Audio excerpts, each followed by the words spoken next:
கடலூரில் வர்த்தக சிலிண்டர் கிடைக்காததால் நாளை முதல் சிறிய உணவகங்கள் மூடப்படும் என்று நோட்டீஸ் ஒட்டப்பட்டிருக்கிறது. இதுகுறித்த மேலும் விவரங்களோடு இணைகிறார் செய்தியாளர் பாரிவல்லல். வணக்கம் பாரிவல்லல், விவரங்கள்.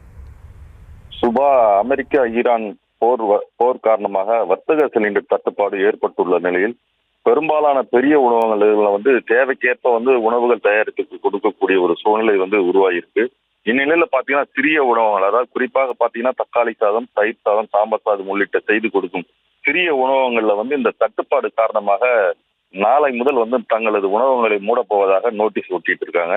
காரணம் கேட்டீங்கன்னா, எங்களுக்கு இன்று வரை எங்களுக்கு தேவையான சிலிண்டர் இருக்கு. நாளை முதல் இந்த சிலிண்டர் கிடைக்காத காரணத்தினால் இந்த உணவகத்தை நாங்கள் மூடக்கூடிய ஒரு சூழ்நிலை ஏற்பட்டிருக்கு.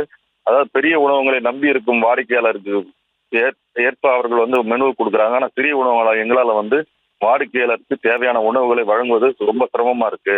விறகு அடுப்பில் சமைத்தாலும் எங்களால் வாடிக்கையாளருக்கு தேவையான உணவுகளை வழங்க முடியாத ஒரு சூழ்நிலை ஏற்பட்டிருப்பதாக அவர்கள் கருத்து தெரிவிச்சிருக்காங்க. பெரும்பாலான கடைகள்ல பாத்தீங்கன்னா இந்த தட்டுப்பாடு காரணமாக வர்த்தக சிலிண்டர் கிடைக்காத ஒரு சூழ்நிலையில வீட்டு உபயோக சிலிண்டர்களும் தட்டுப்பாடு ஏற்படும் சொல்லிட்டு பொதுமக்களிடையே ஒரு வதந்தி பரப்புவதனால அந்த கேஸ் பதிவு செய்யும் இடத்திற்கு சென்று பொதுமக்கள் அவர்களிடம் வாக்குவாதத்தில் ஈடுபடுறாங்க.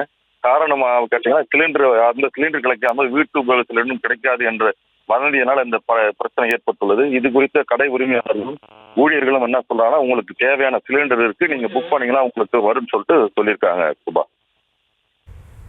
விவரங்களுக்கு நன்றி பாரிவல்லல்.